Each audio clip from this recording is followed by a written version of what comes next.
दोपहर 12 बजे की बुलेटिन की शुरुआत इस वक्त की सबसे बड़ी खबर के साथ कर रहे हैं। यूपी विधानसभा में अतीक अहमद को लेकर योगी और अखिलेश में जबरदस्त जुबानी जंग हुई है। बात पर्सनल अटैक तक आ गई है और शुरुआत में अखिलेश यादव की ओर से की गई। प्रयागराज के उमेश पाल मर्डर का जिक्र करते हुए अखिलेश ने पूछा कि जीरो टॉलरेंस कहा करते थे योगी आदित्यनाथ, लेकिन दिन दहाड़े यहां पर गोलियां चल रही है, बम चल रहे हैं। जबकि जवाब में योगी ने कहा कि अतीक अहमद को अखिलेश की पार्टी ने पाला है, लेकिन हम माफिया को मिट्टी में मिला देंगे। इलाहाबाद जैसा महानगर जहां हमारा हाई कोर्ट है, न्यायालय है, माननीय न्यायालय हैं, और वहां पर इस तरीके से शूटिंग हो रही हो, दिन दहाड़े गोलियां चल रही हो, बम चल रहे हो, धुआं उड़ते हुए देख रहे हो, जो गवाह है उसकी हत्या हो जाए, अधिवक्ता की हत्या हो जाए, सुरक्षा जो कर्मी थे उनकी हत्या हो जाए। अपराधी हैं जो ये माफिया हैं,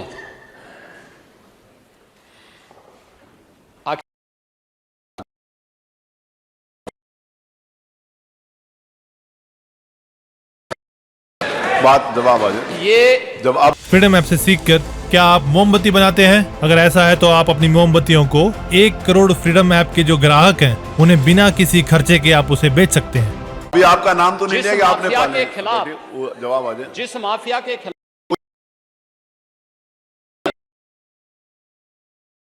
पार्टी ने उन्हें सांसद बनाया था, क्या ये सच नहीं है? आप अपराधियों को पालेंगे। प्रदेश पार्टी जिस किसी भी पार्टी का रहा हो, क्या ये अपराधी नहीं था? किस पार्टी का था? किस पार्टी का था? आप सारे अपराधियों को पालेंगे, उनको माल्यार्पण करेंगे और उसके बाद तमाशा बनाते हैं आप लोग। आखिरकार पुलिस क्या कर रही है उत्तर प्रदेश में? और अगर समय पर इलाज मिल जाता जहां अस्पताल में पहुंचे हैं तो शायद किसी की जान बच जाती। आखिरकार ये सरकार कर क्या रही है? ये डबल इंजन कहां घूम रहे हैं? और सिक्योरिटी का फेलियर, आपका इंटेलिजेंस फेलियर। कमिश्नरेट बता रहे हैं, कमिश्नरेट से लॉ एंड ऑर्डर बेहतर होगा। केवल एक शहर की घटना नहीं है। आपको खुश होना चाहिए। हम भी चाहते हैं माफिया समाप्त हो। आप भी यही चाहते हैं, तो वही बात तो कह रहे हो। लेकिन ये भाषा क्या मिट्टी में मिला देंगे? माफियाओं को मिट्टी में मिला देंगे, ये कहा। किसी का भाषा मिट्टी में नहीं मिला देंगे। ये क्या भाषा? माफिया को कानून भिजवाएगा जेल, कानून भेजता है जेल, नहीं किया जा सकता। हम नहीं भिजवा सकते। देखिए, माफियाओं को महिमा मंडी नहीं किया जाता। इलाहाबाद की घटना कोई मामूली घटना है क्या? आप इन्वेस्टमेंट लाना चाहते हो? जो भी घटना का दोषी होगा, जो भी घटना का दोषी होगा उसको मिट्टी में मिला देंगे। यही तो अपेक्षा की जाती है पूरे प्रदेश में। ये कहा जिसने भी किया हो, जो भी घटना का सूत्रधार होगा, जिसने घटना की होगी, उसको मिट्टी में मिलाए देना चाहिए। इसमें कौन सी गलत बात कह दी है? एक तरफ अपराधियों को प्रश्रय देंगे, उन्हें गले का हार बनाएंगे, और दूसरी तरफ फिर दोषारोपण भी करेंगे। मैं उन्हीं पे आ रहा हूं, उन्हीं बातों पे चर्चा करने के लिए आ रहा हूं। हमारी पार्टी में आप बताइए किस पार्टी का सदस्य है? क्योंकि बहुजन समाज पार्टी से आपकी दोस्ती है, इसलिए बहुजन समाज पार्टी का नाम नहीं ले रहे आप। हम भी उन्हीं बातों पे कह रहे हैं। क्या यह सच नहीं कि जिस अतीक अहमद के खिलाफ पीड़ित परिवारों ने मुकदमा दर्ज कराया, उसके परिवार के खिलाफ, वो समाजवादी पार्टी के द्वारा पोषित माफिया है और उसकी कमर को तोड़ने का काम हमारी सरकार ने किया है। और फिर मैं कह देता हूं, इसी हाउस में कह रहा हूं, इस माफिया को मिट्टी में मिला देंगे। सरकार किसकी है? सरकार किसकी है? गफलत में हो, जितने माफिया हैं इनको मिट्टी में मिलाने का काम करेंगे। और प्रयागराज में मर्डर पर अखिलेश और सीएम योगी में तीखी नोकझोंक हुई है। अखिलेश शांत हुए तो योगी फिर आक्रामक हो गए। कहा कि माफियाओं को पालने का पाप समाजवादी पार्टी ने किया है। चोरों के जो हैं हित, ठगों के बल हैं, जिनके प्रताप से पलते पाप सकल हैं।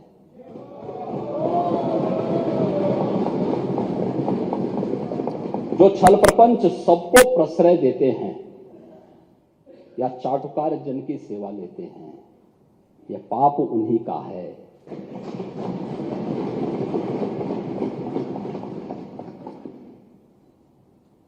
जो उत्तर प्रदेश की जनता को 25 करोड़ जनता को पहचान का संकट खड़ा हुआ इन्हीं पेशेवर माफिया और अपराधियों के कारण हुआ है, जो सत्ता के द्वारा पोषित होते थे,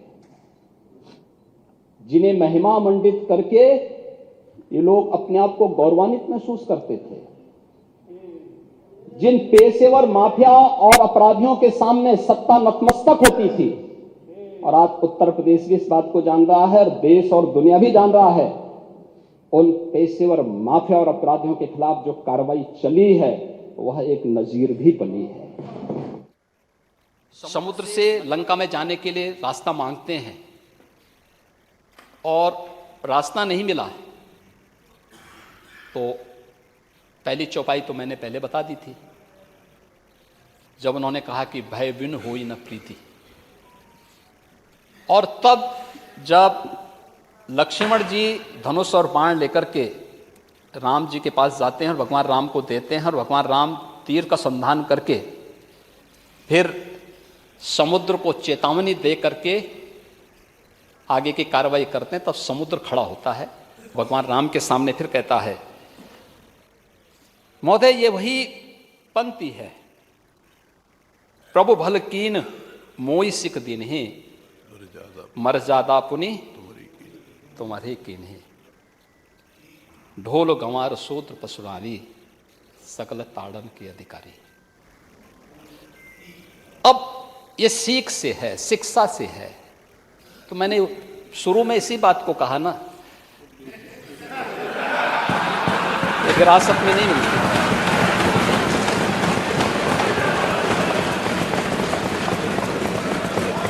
ढोल एक वाद्य यंत्र है, गंवार का मतलब अशिक्षित से है, शूद्र का मतलब श्रमिक वर्ग से है, किसी जाति विशेष से नहीं है। और बाबा साहब भीमराव अंबेडकर भी इस बात को कह चुके हैं कि दलित समाज को आप शूद्र मत बोलो। और आपने तो बाबा साहब भीमराव अंबेडकर जी के प्रति किस प्रकार का व्यवहार किया था तो जग जाहिर है। उनके नाम से बनी हुई संस्थाओं के नाम बदल दिए गए, क्या कुछ नहीं किए जी। आपने तो घोषणा भी की थी कि हम आएंगे तो बाबा साहब भीमराव के अंबेडकर के सारे स्मारकों को हटा देंगे, टेंट हाउस खोल देंगे, वहां पे मैरिज हॉल खोल देंगे, ये घोषणा भी तो कर रहे थे आप। आज सामाजिक न्याय की बात करते हैं। और नारी का मतलब स्त्री से है, मातृसत्ता से है। मध्यकाल में जब यह रचा गया था उस समय महिलाओं की स्थिति क्या थी? रामचरितमानस की रचना जिस कालखंड में हुई थी उस समय महिलाओं की स्थिति क्या थी? किसी से छुपा हुआ नहीं है। बाल विवाह जैसी विकृतियां भी उसी समय पनपी थी। इसलिए पनपी थी क्योंकि जिस प्रकार की शासन सत्ता थी, जिस प्रकार की अराजकता थी, उसको ध्यान में रख करके और उसको इस रूप में लेकर के मैं वही बोलना चाहता हूं कि आखिर विरोधी दल से जुड़े हुए समाजवादी पार्टी, विरोधी दल को मैं दोषी नहीं दे सकता, सॉरी, मैं समाजवादी पार्टी से ही कहना चाहता हूं कि आखिर आप इसके नाम पर, जिस पर उत्तर प्रदेश को गौरव की अनुभूति होनी चाहिए कि राम की धरती है, कृष्ण की धरती है, गंगा यमुना की धरती है, संगम की धरती है, और उत्तर प्रदेश की धरती पर रामचरितमानस और वाल्मीकि रामायण जैसे पवित्र ग्रंथ रचे गए, जिस उत्तर प्रदेश वासी को गौरव की अनुभूति होनी चाहिए, आप उस पवित्र ग्रंथ को जला करके क्या देश और दुनिया में रहने वाले 100 करोड़ हिंदुओं को अपमानित करने का काम नहीं कर रहे हैं?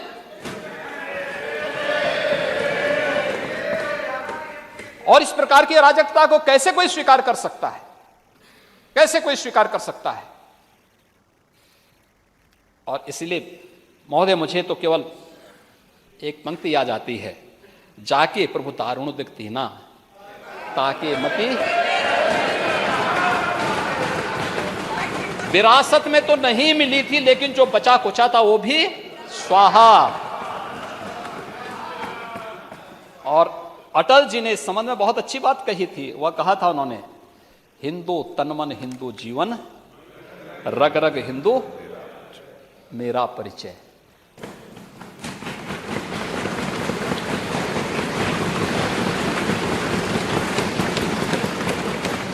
हिंदू कहने में शर्माते, दूध लजाते लाज न आती। घोर पतन है अपनी मां को मां कहने में फटती छाती।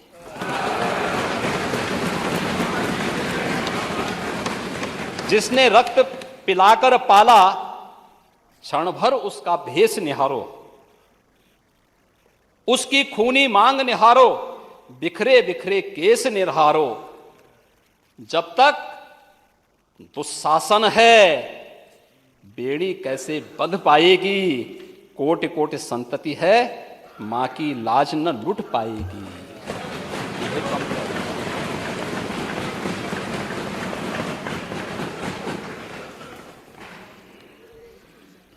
महोदय,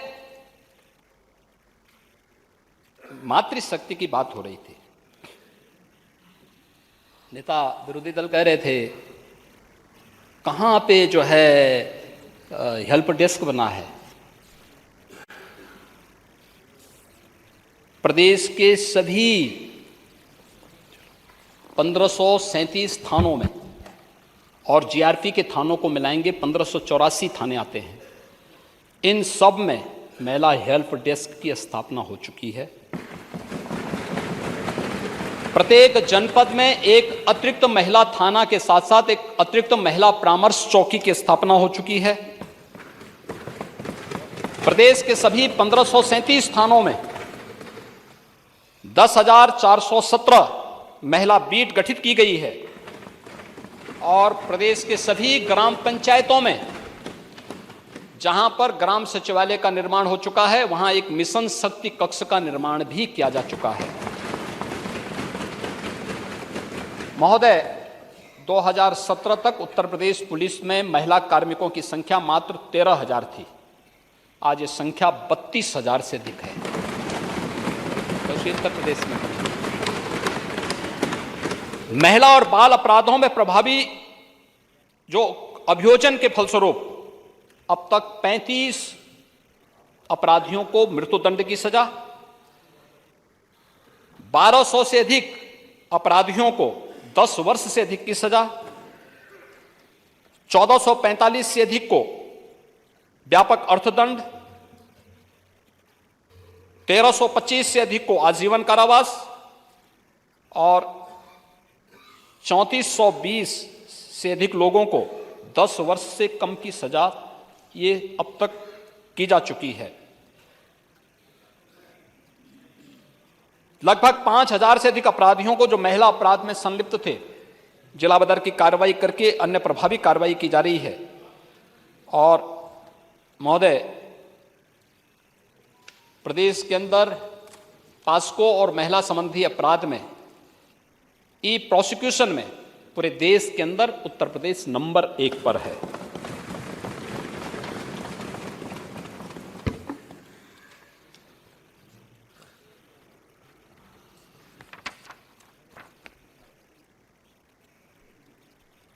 प्रदेश के अंदर महोदय, अगर आप देखेंगे कि सेफ सिटी आज प्रदेश के अंदर सभी नगर निगमों को और गौतम बुद्ध नगर को सेफ सिटी के रूप में हम लोग डेवलप कर रहे हैं। इसमें स्मार्ट सिटी मिशन और यूपी पुलिस मिलकर के इस कार्यक्रम को आगे बढ़ा रही है। 3 महिला पीएसी बटालियन का गठन, ये कार्रवाई युद्ध स्तर पर चल रही है। 7 पुलिस कमिश्नरेट का गठन भी इस दौरान हुआ है। 1,53,728 पुलिस की भर्तियां अब तक सकुशल संपन्न हो चुकी हैं।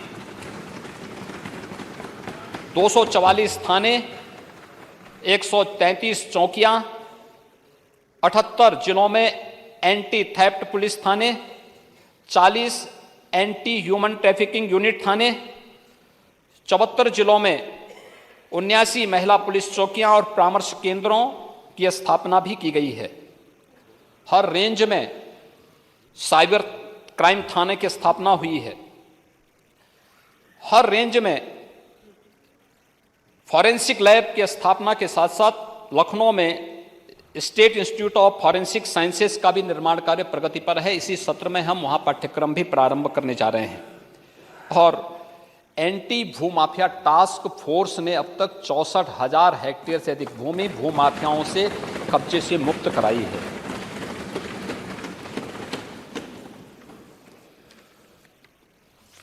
महोदय, इसका परिणाम क्या है? अगर 16 के सापेक्ष हम देखेंगे, ये एनसीआरबी के ही मैं आंकड़ों को बता रहा हूं। डकैती में 80.31%, लूट में 61.51%, हत्या में 32.45%, बलवा में 51.65%, अपहरण में 43.18% और बलात्कार में 21.75% की कमी आई है। ये 16 की तुलना में ये आज की स्थिति है उत्तर प्रदेश के अंदर। प्रदेश के अंदर महोदय जिन अन्य कार्यों को लेकर के हम लोगों ने उत्तर प्रदेश के अंदर जो नवाचार हुए हैं, परंपरागत उद्यम उत्तर प्रदेश की जो पहचान थी, परंपरागत उद्यम को प्रोत्साहित करने का कार्य हुआ। सूक्ष्म लघु मध्यम उद्यम में उत्तर प्रदेश देश के अंदर बहुत अच्छा स्थान रखता था। इसने उत्तर प्रदेश की प्रति व्यक्ति आय को बढ़ाने में बड़ी भूमिका का निर्वहन किया। लेकिन पिछली सरकारों की उपेक्षा के कारण यह दम तोड़ रहा था, बंदी के कगार की ओर जा रहा था। तमाम अन्य मामले थे। 2018 में आदरणीय प्रधानमंत्री जी की प्रेरणा से हम लोगों ने परंपरागत उद्यम को प्रोत्साहित करने के लिए वन डिस्ट्रिक्ट वन प्रोडक्ट की अपने कार्यक्रम को आगे बढ़ाया था। आज महोदय हर जिले का उत्तर प्रदेश के सभी 75 जनपदों की अपनी एक यूनिक प्रोडक्ट है। वन डिस्ट्रिक्ट वन प्रोडक्ट ने उत्तर प्रदेश के अंदर, वन डिस्ट्रिक्ट वन प्रोडक्ट की इस योजना ने उत्तर प्रदेश के अंदर अपने निर्यात को दोगुने करने में सफलता प्राप्त की। यहां पे माननीय सदस्य भदोई से हैं, परसों अपनी बात को कह रहे थे और उस दिन वो कह रहे थे कि साहब वहाँ पर जो है कारपेट के बारे में उनको ये भी मालूम होना चाहिए कि कारपेट वहाँ पे आज कई गुना ज़्यादा, यानी वहाँ से कई ज़्यादा वहाँ पर हम लोग आज एक्सपोर्ट कर रहे हैं। लगभग 4 से 5 हज़ार करोड़ रुपए का कारपेट अकेले भदोई से ही एक्सपोर्ट हो रहा है। ये सुविधा भी इसी सरकार के समय दी गई है। मुरादाबाद में जो ब्रॉस का कार्य है, 14 से 15 हज़ार करोड़ रुपए का एक्सपोर्ट हो रहा है। फिरोजाबाद से ग्लास एक्सपोर्ट हो रहा है। अन्य हर एक जनपद से कुछ न कुछ चीजें आज प्रारंभ हुई हैं। उत्तर प्रदेश एक्सपोर्ट का हब बने, यह आज देखने को मिल रहा है। आज लोग आकर्षित हो रहे हैं और उत्तर प्रदेश की इसी उपलब्धि को लेकर के आदरणीय प्रधानमंत्री जी ने 2018 में उत्तर प्रदेश को डिफेंस मैन्युफैक्चरिंग कॉरिडोर भी दिया। और मैं नेता विरोधी दल को बताना चाहता हूं, इसी लखनऊ में ब्रह्मोस मिसाइल भी बन रही है। फुर्सत मिले कभी जाके थोड़ा देखिए। भारत डायनेमिक्स की यूनिट झांसी में लग रही है। कानपुर में भी डिफेंस मैन्युफैक्चरिंग कॉरिडोर में निवेश बहुत अच्छे ढंग से आ रहा है। अलीगढ़ में पूरा हो चुका है, नई जमीन उसमें ली जा रही है। चित्रकूट में पूरा एक कॉरिडोर और झांसी के लिए भी एक पूरा नया कॉरिडोर बुंदेलखंड एक्सप्रेसवे से हम वहां के लिए दे रहे हैं। बजट में आपने देखा, ये सभी चीजें हम उसके साथ जोड़ रहे हैं। प्रदेश के अंदर बेसिक शिक्षा परिषद की स्थिति क्या थी? अगर मैं सही आंकड़े इनको देख दूं, 2017 के पहले बेसिक शिक्षा परिषद के अधिकतर विद्यालय बंदी के कगार पर थे। और मैं धन्यवाद दूंगा आप सभी माननीय सदस्यों को कि आपने रुचि ली। ऑपरेशन कायाकल्प में एक एक विद्यालय को गोद लिया। उस विद्यालय के रिनोवेशन के लिए, उनकी फ्लोरिंग के लिए, बालक बालिकाओं के लिए टॉयलेट, पेयजल के लिए, स्मार्ट क्लास के लिए, लाइब्रेरी के लिए सहयोग किया, सपोर्ट किया। आज आप देख सकते हैं 1,30,000 से अधिक विद्यालय आज दर्शनीय हो गए हैं बेसिक शिक्षा परिषद में। आज आप देख सकते हैं उनकी स्थिति दर्शनीय है। कुछ लोग कहते थे नकल करना हमारा जन्मसिद्ध अधिकार है।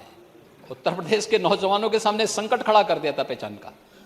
आज उत्तर प्रदेश में नकल विहीन परीक्षा हो रही है। उत्तर प्रदेश के अंदर पूरी पारदर्शी तरीके से कार्यक्रम आगे बढ़ रहे हैं और बेसिक शिक्षा परिषद में 1,34,00,000 जो बच्चे थे, आज वह बढ़ करके 1,91,00,000 की संख्या पार कर चुकी है। और इस संख्या को आगे बढ़ाते हुए हम लोग बैग, बुक्स, यूनिफॉर्म, स्वेटर, जूता, मोजा के लिए 1,200 रुपये हर छात्र को डीबीटी के माध्यम से उनके अभिभावक के खाते में दे रहे हैं। पहले हमने देना भी शुरू किया, लेकिन जब इतनी बड़ी संख्या में नहीं हो पाए तो हमने कहा लोकल ही लोग परचेज करें, अभिभावक स्वयं करें, एक पारदर्शिता भी रहेगी। सभी अभिभावकों के खाते में पैसे उपलब्ध करवाए जा रहे हैं। आखिर ये पैसा पहले क्यों नहीं जाता था उन गरीबों के लिए? इसमें तो कोई भेदभाव नहीं है, इसमें तो हर एक तबके का यही है, सबका साथ सबका विकास, भेदभाव किसी के साथ नहीं। उत्तर प्रदेश का ना बच्चा है, उसको भी पढ़ने का पूरा अधिकार है, उसके अधिकार से उसे कोई वंचित नहीं कर सकता है। सरकार ने जाति देख करके तो वहां पे योजना नहीं दी, तो सबका साथ सबका विकास सबको दिया जा रहा है और इन योजनाओं का लाभ आज वहां पर दिया जा रहा है। उत्तर प्रदेश में जब ईज ऑफ लिविंग में उत्तर प्रदेश देश के अंदर नंबर 1 पर होता है, हर उत्तर प्रदेश वासी को के बारे में लोगों की धारणा बनती है उत्तर प्रदेश में काम हो रहा है, उत्तर प्रदेश विकास के बारे में सोच रहा है, गरीब कल्याण के बारे में सोच रहा है। उत्तर प्रदेश के अंदर योजनाएं जिस तेजी के साथ आगे बढ़ी हैं, आज हर एक व्यक्ति उसके बारे में देख रहा है। ईज ऑफ डूइंग बिजनेस में अगर हमने 14 से अपनी संख्या को घटा करके 2 पे नहीं लाए होते, हमारी रैंकिंग वहां तक नहीं आई होती, क्या स्थिति होती? क्या स्थिति होती? कोई निवेश के लिए नहीं आता, लेकिन प्रयास किए गए, प्रयास के परिणाम आज हम सबके सामने हैं। उच्च शिक्षा में नेता विरोधी दल कह रहे थे कि कुछ अच्छे विश्वविद्यालय भी होने चाहिए। अब हमारे विश्वविद्यालय ही श्रीमान, हमारे विश्वविद्यालय ही वर्ल्ड क्लास के विश्वविद्यालय बनने जा रहे हैं और नए विश्वविद्यालयों की, कुछ नए विश्वविद्यालयों की घोषणा इसमें हम लोगों ने किस बजट में की है, उस पर भी चर्चा होगी। और कुछ पुराने विश्वविद्यालयों में अगर आप देखेंगे तो लखनऊ विश्वविद्यालय और गोरखपुर विश्वविद्यालय को नेक रैंकिंग में ये AA+ की श्रेणी प्राप्त हुई है। फ्रीडम ऐप से सीखकर क्या आप मोमबत्ती बनाते हैं? अगर ऐसा है तो आप अपनी मोमबत्तियों को 1 करोड़ फ्रीडम ऐप के जो ग्राहक हैं उन्हें बिना किसी खर्चे के आप उसे बेच सकते हैं। KGMU को और मदन मोहन मालवीय तकनीकी विश्वविद्यालय गोरखपुर को ये श्रेणी प्राप्त हुई है और भारत में पहली बार किसी कृषि विश्वविद्यालय को नैक रैंकिंग प्राप्त हुई है, वह कानपुर कृषि विश्वविद्यालय को जाता है। 4 निजी विश्वविद्यालयों को MT, शारदा विश्वविद्यालय, गलगोटिया और GLA विश्वविद्यालय को भी A+ की श्रेणी प्राप्त हुई है। प्रथम बार 11 विश्वविद्यालयों द्वारा national institution ranking framework NIRF की तैयारी के लिए भी अपनी कार्रवाई को आगे बढ़ाया है।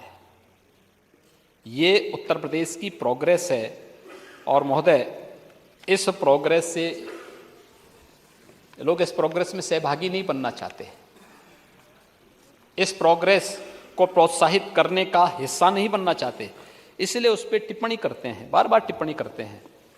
इंडिया टीवी हर वक्त हर जगह डाउनलोड करने के लिए सर्च करें India TV news Google play store या ऐप स्टोर पर।